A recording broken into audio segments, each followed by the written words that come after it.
It was a cold December evening, and the Smith family was busy preparing for the upcoming Christmas festivities. Mrs. Smith had just finished putting up the Christmas tree, and Mr. Smith was busy hanging the lights outside the house. Their son, Timmy, had been eagerly awaiting Christmas, and had been talking about a particular gift for months, a childlike doll that he had seen at the toy store.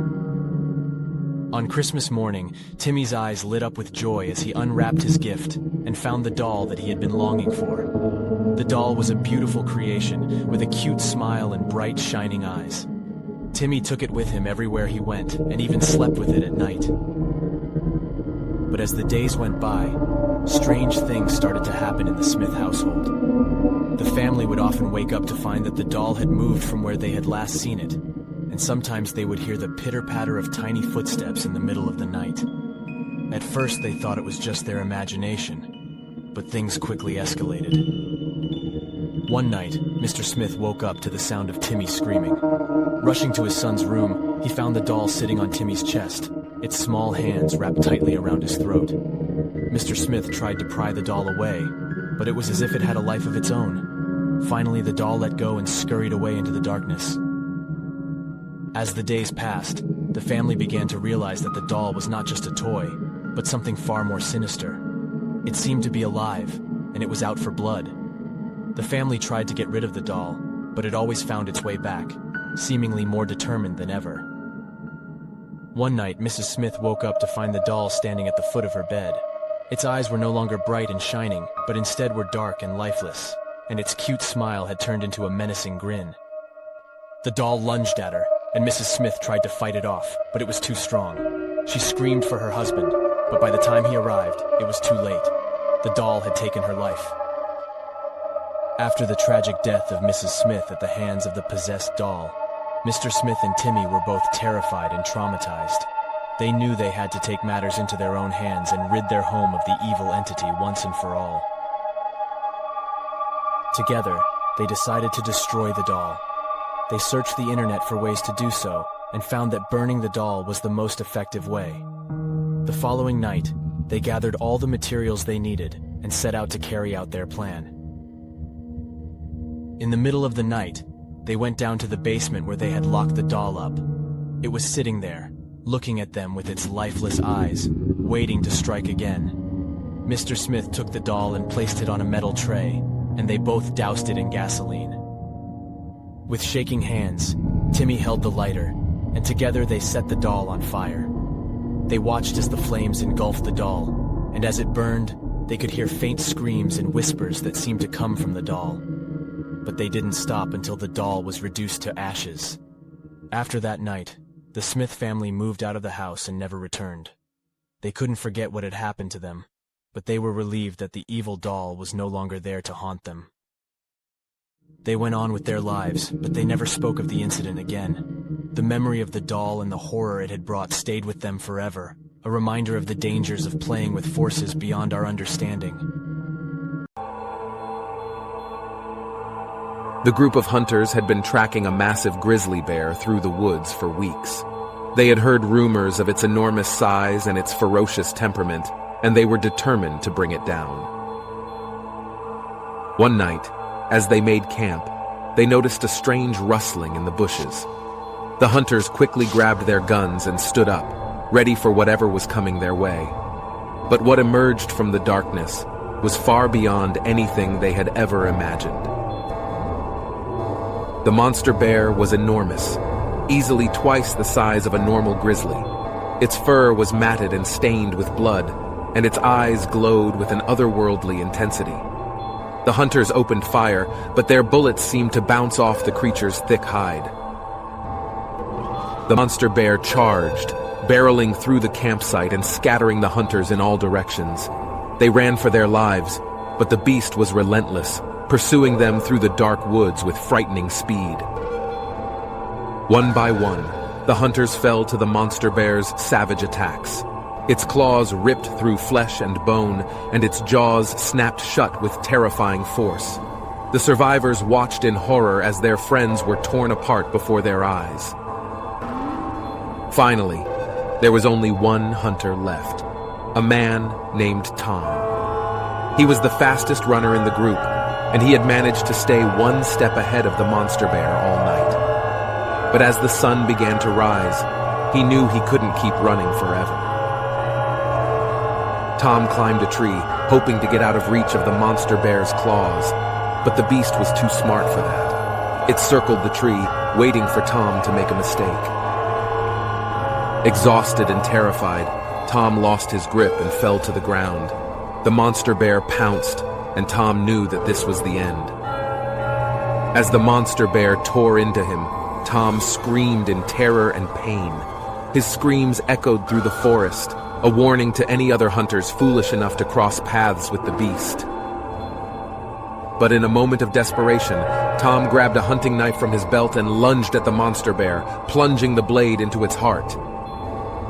The beast roared in agony, thrashing and flailing as Tom held on for dear life. But slowly, the monster bear began to weaken, its strength ebbing away with every passing moment. Finally, with a final shudder, the monster bear collapsed to the ground, dead. Tom emerged from the woods, bloodied and battered but victorious. He had defeated the monster bear, and he knew that his survival was nothing short of a miracle. As Tom returned to civilization, he became a hero to some and a cautionary tale to others. But for Tom, the experience had changed him forever. He knew that he would never forget the terror of that night, or the bravery it took to face down the monster bear and emerge victorious.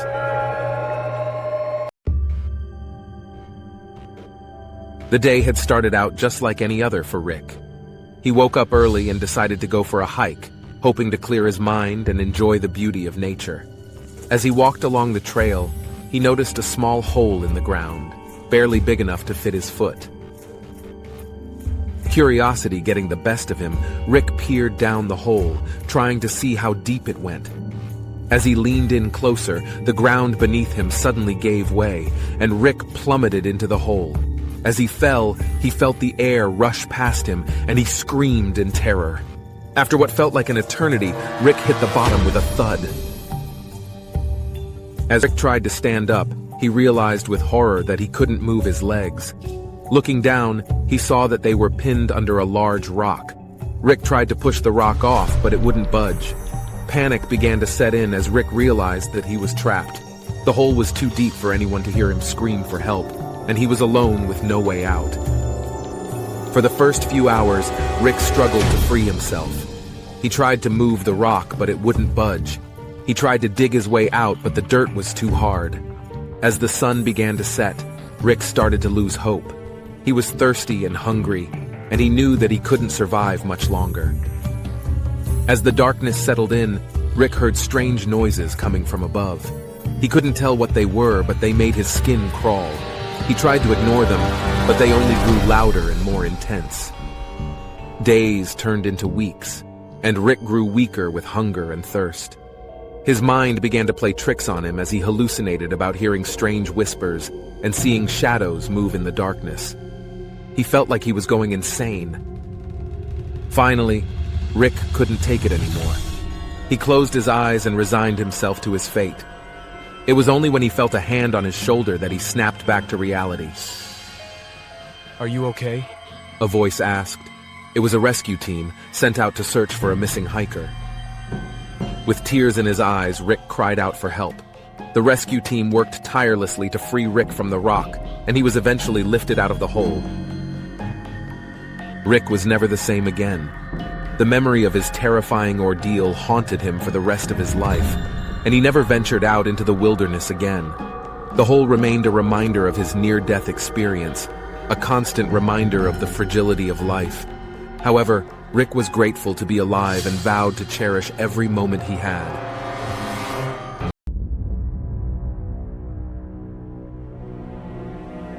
Deep in the heart of the mountain, there was a cave that was said to be cursed.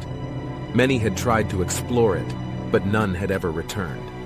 It was said that the cave was home to a giant bat, the size of a small car, with razor-sharp teeth and a hunger for human flesh.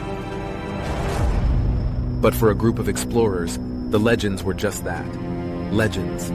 They were determined to explore the cave and prove that the stories were nothing more than myths. They had all the necessary gear and supplies, including ropes, headlamps, and enough food and water to last them for a week. The journey into the cave was treacherous, and they had to use all their skills to navigate through the narrow passageways and steep drops. The air was thick with moisture, and the only sound was the drip, drip, drip of water echoing off the walls. As they reached the heart of the cave, they were struck by the sheer size of the cavern. It was so big that they couldn't see the walls or the ceiling, even with their powerful headlamps. They paused for a moment to take it all in, marveling at the beauty and grandeur of the place. But their awe was short-lived. Suddenly they heard a screech that shook the very foundations of the cave. It was the sound of the giant bat, and it was coming for them. They scrambled to their feet, trying to find a place to hide, but it was too late. The bat descended on them with lightning speed, its wingspan casting a shadow over them. They tried to fight it off, but its sharp claws and teeth were too much for them to handle. One by one, they fell, their screams echoing off the walls of the cave. The bat tore into them with a savage hunger, ripping flesh from bone and drinking blood from their still beating hearts. Finally, only one explorer remained. He had managed to climb up onto a ledge just out of reach of the giant bat's claws.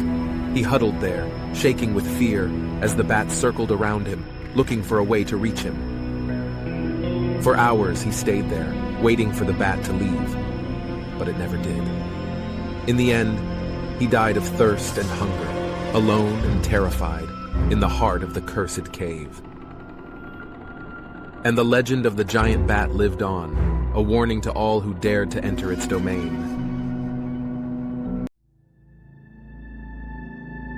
Sergeant Jackson had been running through the dense forest for what felt like hours.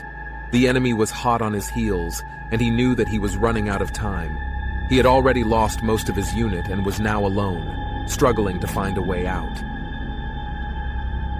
As he ran, he stumbled upon a clearing in the forest. In the center of the clearing, he saw a fairy hovering above the ground.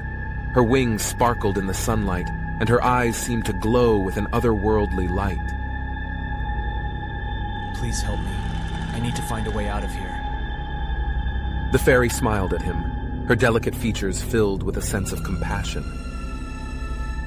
I can help you. Just follow me and I'll lead you to safety. Jackson felt a sense of relief wash over him. He had heard tales of fairies before, and he knew that they were known for their kindness and their magical abilities.